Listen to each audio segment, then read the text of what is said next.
Bonjour, bonjour à toutes et à tous. Merci Michel.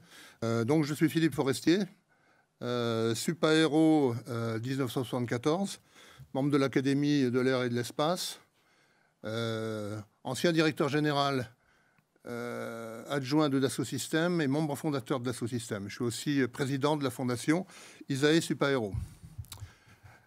Comme l'a mentionné Michel dans son introduction, la session 1 va permettre de situer le transport aérien dans le cadre général des enjeux climatiques et de la transition énergétique, qui sont les enjeux d'aujourd'hui et des prochaines décennies, enjeux critiques pour le futur de l'humanité et dont le niveau d'urgence est partagé par tous. Ces enjeux nécessitent d'être appréhendés de manière holistique, en prenant en compte les aspects particuliers à chaque secteur, qu'ils soient industriels, économiques, politiques, culturels et sociétaux. La spécificité du transport aérien, comme le transport maritime d'ailleurs, c'est que c'est un sujet hautement complexe. C'est un sujet mondial. Le transport aérien est essentiellement international, qui ne peut être abordé que de manière mondiale.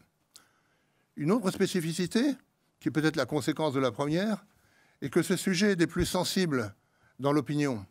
Et même si le transport aérien ne représente qu'une part relativement faible des émissions de gaz à effet de serre.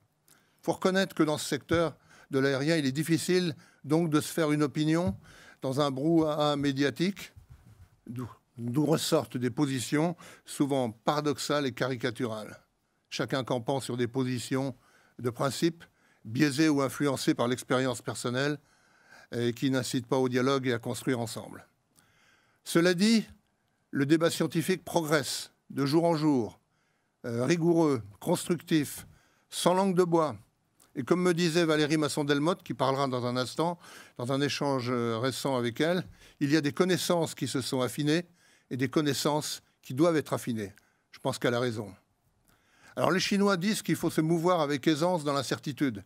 Mais cette posture n'est pas celle de l'ingénieur, n'est pas celle du scientifique, ou même du citoyen, qui a besoin d'abord de savoir quel est le problème à traiter, dans quel contexte il s'instruit, de manière globale, et pour l'aérien en particulier, ceci dans un monde multipolaire et interdépendant.